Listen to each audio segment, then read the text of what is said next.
Ya chicos, buenas tardes. Gracias a los que pudieron conectarse a la hora y los que no, obviamente se entiende que por algún momento o no pudieron. Así que vamos a empezar la clase, ¿cierto? Y vamos a que está presente nuestra congregación y también fuera de la congregación. Y creo que algunos, si ha estudiado administración, puede que, o contabilidad o algo, puede que esto les suene un poco. Vamos a ver lo que es la realidad del poder. Llámese, vamos a hablar del poder humano, ejecutivo, y el poder divino, que es el poder que confiere Dios. Y vamos a ver estos ciertos de poderes que está dentro de la iglesia y también afuera de la iglesia. Y como cristianos también tenemos que no solamente encerrarnos en el poder divino, sino también conocer y ver que también está este otro tipo de poder, ¿cierto? Vemos que en la iglesia evangélica en general usamos muchos de estos términos, ya sea en las predicaciones, ya sea en los seminarios o en nuestras oraciones, ¿cierto? Escuchamos el poder del Espíritu, el poder del Evangelio, el poder de la oración, el poder de la palabra, en este caso la Biblia, ¿cierto? Si bien esto está empleado bien, pero también necesitamos comprender otras realidades de poder que este sustantivo poder encierra, ¿cierto? El tema de poder es muy amplio, así que no lo vamos a abarcar todo porque si no se nos va a acabar el tiempo. Entonces, nos limitaremos a abarcar ciertos factores, ¿cierto? Y esos factores van a estar vinculados con la fe y las congregaciones. Entonces, como primera parte, primero hay que definir qué es poder, ¿cierto? Según la RAE, dice que es la posesión de control, autoridad o de influencia sobre otros o sobre un grupo. También se define como dominio o facultad que alguien tiene para mandar o ejecutar algo, o ejecutar una cosa, o ejecutar una tarea, ¿cierto? Y como bien sabemos que existen tres tipos de poderes que lo podemos ver a diario, ¿cierto? Que son el poder legislativo, ¿cierto? Que son los que crean las leyes. El poder ejecutivo, ¿cierto? Que esto llevan a cabo la organización, en este caso de Chile, o la organización de algo, y el poder judicial, que es la autoridad que radica en que se haga justicia a todos los ciudadanos conforme a las leyes que se establecieron en el poder legislativo, ¿ya? Entonces podríamos decir que cuando se nombra a un pastor, ¿cierto? Ya sea un pastor en pleno o un pastor ayudante, ¿cierto? En cierta forma, él está recibiendo un poder, entre comillas, un poder conferido por las autoridades, que en este caso eligen, y también tiene que haber un poder divino, que es cuando Dios lo llama o le confirma que viene el ministerio de pastor, ¿ya? Son dos poderes, pero podríamos decir que si es nombrado por hombres, ¿cierto? Va a ejercer un cierto o está recibiendo un cierto tipo de poder. También podemos decir que cuando un grupo de jóvenes, ¿cierto?, se reúne para nombrar una directiva, ya sea los jóvenes, ya sea en misiones, ya sea en Dorcas, ya sea en varones, ¿cierto? Este grupo que son 40 está delegando un tipo de poder a una directiva que va a estar en representación, ¿cierto?, de ustedes en los ministerios zonales o nacionales. Entonces, podemos decir que sí hay un tipo de poder, ¿cierto?, en estos casos mencionados. Ahora, como punto 2, vamos a ver la fuente de poder. Según los especialistas, ¿cierto? Hay 3 fuentes básicas de poder, ¿cierto? Uno sería la posesión de propiedades o riqueza, ¿cierto? Y eso lo podemos ver en el apóstol Santiago, y le voy a pedir a Martín. Martín, ¿tienes Biblia? ¿Anda con Biblia, Martín? Martín, No. no, y en tus... Ah, no, si tu celular está sacado ya. Marcos, ¿tienes Biblia? Marcos, Marquito, bien ready. ¿Me escucha? ¿Tienes Biblia a mano? Sí. Ya. En Santiago, Santiago 4. Santiago capítulo 2, versículos 2 y 3. Ya, mientras lo busca Marcos, ¿cierto? Esta posesión, ¿cierto?, de propiedades o riqueza también lo nombra en la Biblia el apóstol Santiago, y vamos a escuchar a Marcos. ¿Los contrastes? Estoy buscando. Santiago 2. Santiago capítulo 2, versículo 2 y 3, está en el Nuevo Testamento. Ahí lo vi. ¿Lo viste? Santiago capítulo 2. Sí, Santiago capítulo 2, versículos 2 y 3. Si lo puedes leer, cuando tú quieras. Ya. Porque si en vuestra congregación entra un hombre con anillo de oro y con ropa espléndida, y también entra un pobre con vestido andrajoso, y miráis con agrado al que trae ropa espléndida, y decís, siéntate tú aquí en buen lugar, y decís al pobre, estate tú allí de pie, o siéntate aquí bajo mi estrado. Ya. Hay un tipo de poder que nosotros no nos damos cuenta, pero que es la posesión de propiedad o riqueza.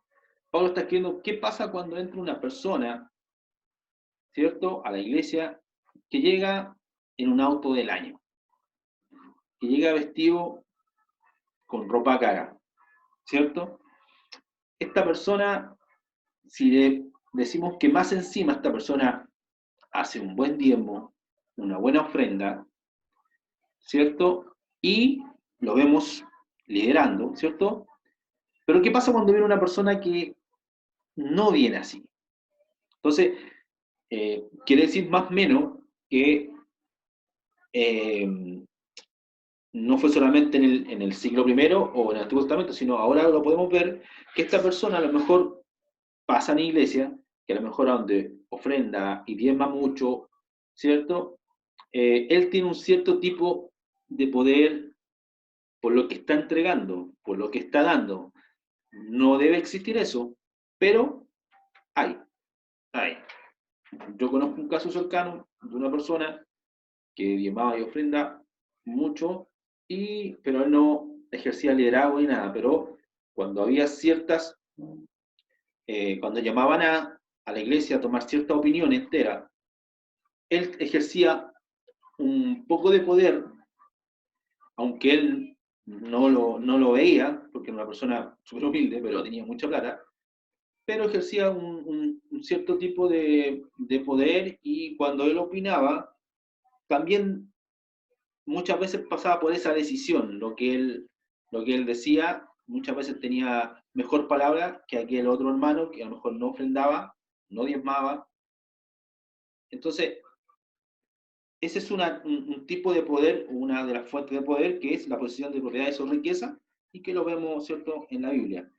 Otro tipo de poder, ¿cierto?, o de fuente de poder, es la personalidad, ¿cierto? En el caso de un creyente que, sin ser parte de la organización, puede decidir cosas con su palabra, ¿cierto? A lo mejor alguien, a ver, aquí en la iglesia solo hay una junta administrativa, ¿cierto? A lo mejor hay alguien que no es de la junta administrativa, pero es responsable, es cumplidor, es respetuoso, es voluntario, es un siervo y ejecuta bien las tareas que le dan. Entonces, al tener este creyente, esta personalidad, mucha gente le va a creer, mucha gente incluso le puede seguir, y mucha gente incluso puede ser influenciada por esta persona que a lo mejor no tiene un liderazgo, pero sí por su personalidad y por su testimonio bueno, agradable, puede ejercer algún tipo de poder o ser una fuente de poder. Entonces, por lo tanto, ¿cierto? Esta persona, ¿cierto? Descansa en el reconocimiento de la gente que le rodea, se gana su puesto y el derecho de ser oído, respetado y muchas veces, y sucede muchas veces, seguido por personas. ¿Cierto? Otro poder también que podemos ver en la iglesia, o una fuente de poder, es un predicador, que mucha gente, ¿cierto?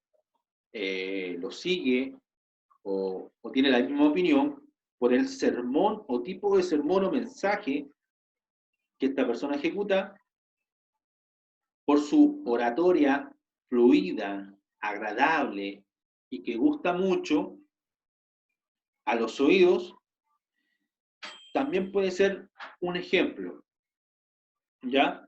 Otro ejemplo también que se ve también en la iglesia son los creyentes dotados con algún don de sanidad, don de lengua, don de interpretación o de profecía. ¿Cierto? Algunas de estas personas llegan a atraer mucho la atención y a veces son muy admirados y respetados de los demás y a veces ocurre que llegan a ejercer cierto dominio sobre las otras personas. Ahora, yo no digo que esto esté malo, el problema es cuando su don lo interponen antes que Dios, ocupan ese don para ejercer influencia o ocupan ese don para ejercer o querer ser un líder, pero eh, ejerciendo este don y abusando de esto que le ha dado el Señor, que puede ser el don de milagro o de profecía, y que a veces, muchas veces lo vemos en las iglesias, ¿ya? Y también ojo con esto. Entonces, yo no digo que sea malo, el problema es cuando intentamos influenciar esto para adquirir algo. Eso está malo. Porque recordemos que los dones son un regalo de Dios para ocuparlos en beneficio de la iglesia y en beneficio del prójimo. El milagro es un don para el prójimo. El don de lenguas, ¿cierto? Es para nosotros mismos, para nuestra edificación, ¿cierto? Ahora, si quiere entregar algo a la iglesia, tiene que haber un intérprete, pero también ese es para edificación de la iglesia. Y la profecía también. Entonces, ojo con esto, porque a veces nos vamos a encontrar con personas que se edifican a sí mismos y todos ellos. Entonces, ojo también con estos chicos. Los dones son para la edificación de la iglesia, de la persona, porque si no, sería muy egocéntrico.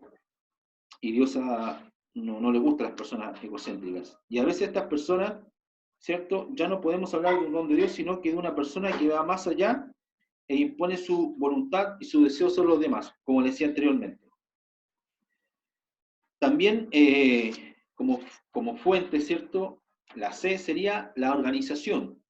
Este poder lo reciben las personas directamente de una organización, de acuerdos o nombramientos que pueden alterarse, ¿cierto? Fácilmente, y es por años. O sea, como ocurre los fines de año, ¿cierto? La iglesia va a un congreso, pero ante el congreso, ¿cierto? Nuestro pastor llama a ciertas personas para ejercer un liderazgo, ¿cierto? Y a lo mejor son por años a ciertas personas que el pastor ve que pueden cumplir cierta función, ¿cierto? La Iglesia Católica y Romana son un ejemplo de esta organización religiosa porque tienen el poder humano, ¿cierto? Como si fueran divinas, y así lo ha ejercido gran dominio sobre las personas, sociedades y naciones. No olvidemos que a veces cuando vemos películas, ¿cierto?, de la religión católica, antiguamente ejercía mucho, pero mucho poder los sacerdotes sobre la gente a tal extremo que lo que ellos decían era una palabra divina enviada de Dios y cometieron muchos errores, cometieron muchos homicidios y mucha gente murió por esta causa. Porque en ese entonces ese poder, ¿cierto?, era humano, pero ya llegó a ser como divino y eran intocables. Así que ese poder también, el poder que da la organización, también es un ejemplo. No solamente antes, ahora igual, los curas tienen el poder de perdonar los pecados, algo que es una atribución solamente de Dios. Los curas, a través de las confesiones que se hacen los católicos, ellos pueden perdonar pecados o pueden poner penas en el caso de algún pecado o no. Hasta el día de hoy se vive ese tema del poder sobre los hombres que da la Iglesia Católica. Es un poder que no les corresponde bíblicamente, que, como dice nuestro hermano, se toma de algo que es sin sentido para poder ejercer de alguna manera presión sobre la sociedad. Así es, Cevita. Gracias, Cevita, por tu acotación. Hasta el día de hoy vemos que ese poder humano sigue siendo tipo divino y por eso se malinterpreta. Entonces, pero existe hasta el día de hoy. Y ahora vamos a ver el poder presente en la Biblia. Romina, Rominita, ¿me puedes buscar, mientras que lo puede buscar en Génesis, capítulo 41, versículo 40. ¿Cuál? Génesis, capítulo 41, versículo 40.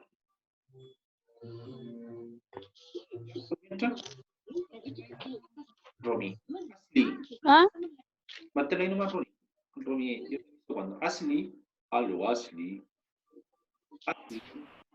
Escuchando la WhatsApp, ¿no? ¿Biblia a mano? Sí. Mira, en Éxodo. No lo escucho, ¿cómo? Mientras en Éxodo, capítulo Éxodo. No lo escucho. ¿No me escuchas? ¿Éxodo? Sí, Éxodo. Ajá. Capítulo 3, versículo 10, 11 y 12. Esperemos un momento.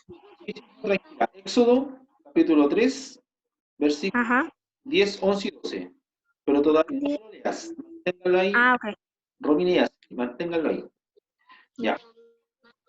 Vamos a hablar del poder presente en la Biblia, ¿cierto?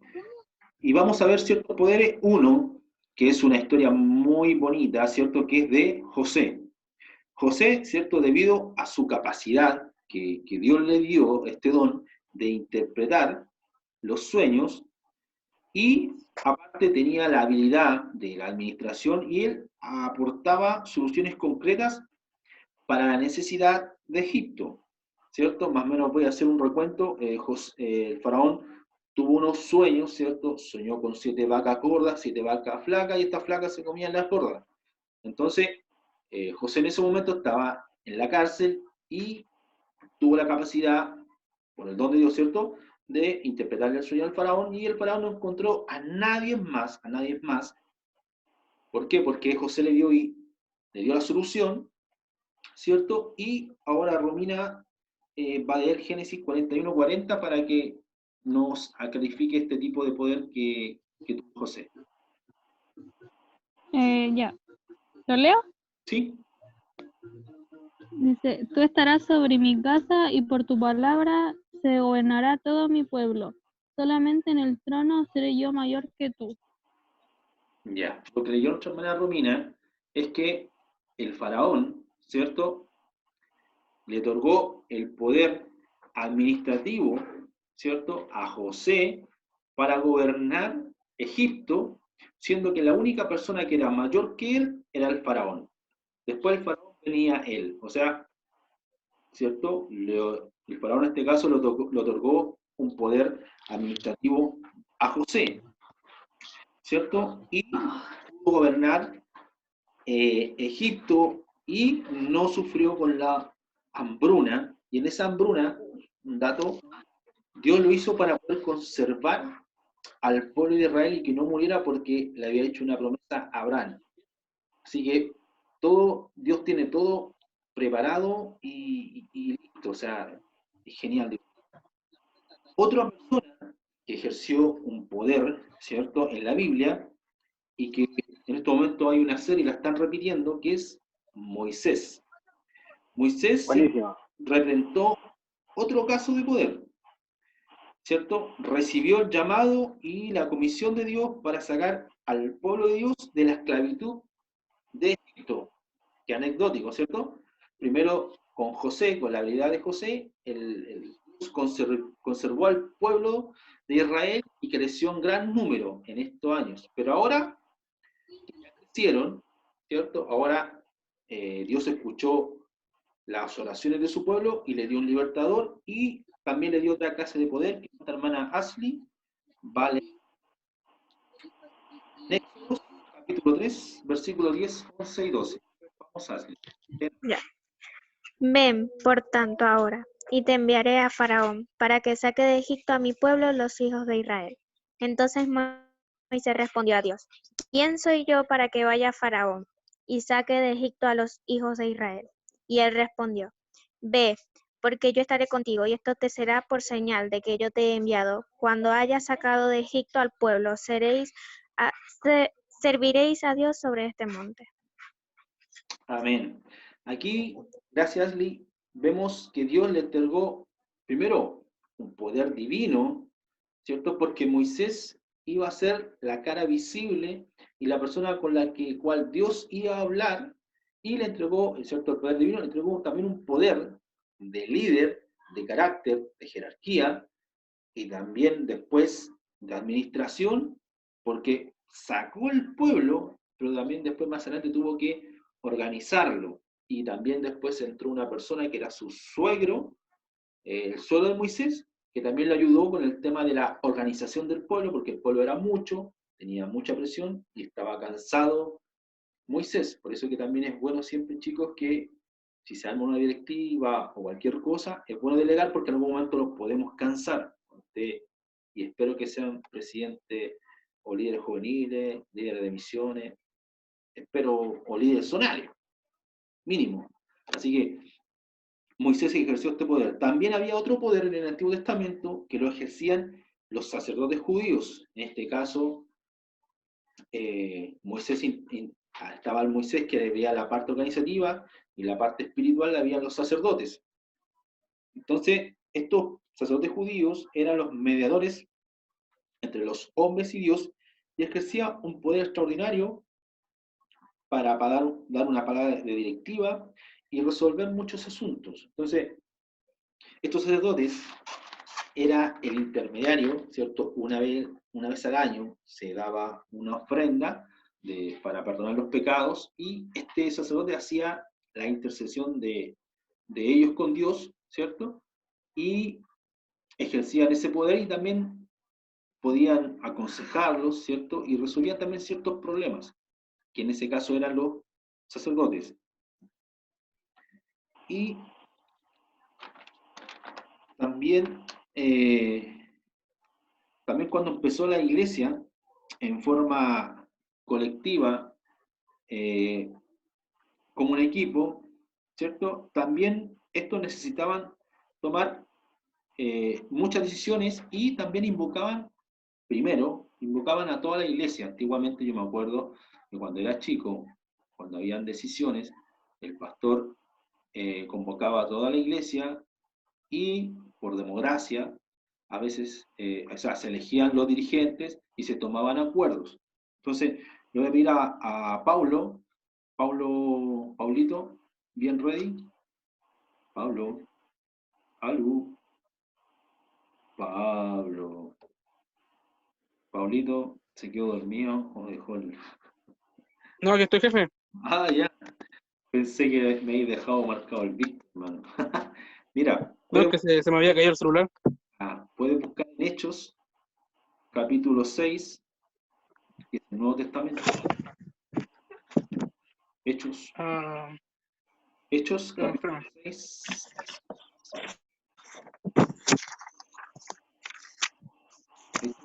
Ahora dígame. Hechos, capítulo 6, versículo 2 y 3, que quiero que lo leas. Capítulo 6, versículo 2 y 3. Hechos 6, Sí, Hechos capítulo 6, versículo 2 y 3. Hechos capítulo 6. ya. Ya léelo nomás, Pablo. Entonces los 12 convocaron a la multitud de los discípulos y dijeron: no es justo que nosotros dejemos la palabra de Dios para servir a las mesas. Buscad, pues, hermanos, de entre vosotros a 7 varones de vuestro testimonio, de buen testimonio, llenos del Espíritu Santo y de sabiduría, a quienes nos encargaremos de este trabajo. Ya. Mira, ahí Pablo, ¿cierto? Se dio cuenta, ¿cierto?, de que ellos se estaban no preocupando de predicar la palabra, si necesitaban gente para poder servir y esas personas se llaman diáconos. Diáconos. Diácono significa servidor, o servidor de mesa. En este caso, más que un cargo eclesiástico, chicos, diácono Un cargo eclesiástico. es un cargo que es Cargo. para Ah, servir no a mí, sino a los demás.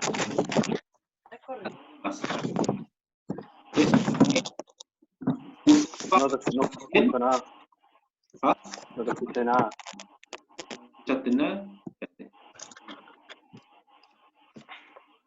¿Hay alguien que tiene el... Ahí sí? Ahí sí o no, es que yo también escucho un ruido. Ya. Entonces, cuando empezó la iglesia en el Nuevo Testamento, ¿cierto? Se encontraron con esta situación y dijeron, vamos a buscar varones de buen testimonio, y después en Hechos 6 pueden leer todo lo que tiene que tener un diácono para poder servir las mesas. También el apóstol Pablo también hizo una cierta forma de gobierno o poder que consistía en elegir ancianos, obispos o pastores y también diáconos. ¿Ya? Me queda 1 minuto, así que yo lo voy a cortar para hacer la segunda parte de la clase. Ya que ya me queda poco, yo creo que en 20 minutos más la terminamos. ¿Ya, chicos? Por favor, no se vayan y espérenme, ¿ya? A que les mande enseguida el link, ¿ya? Bendiciones, espérenme.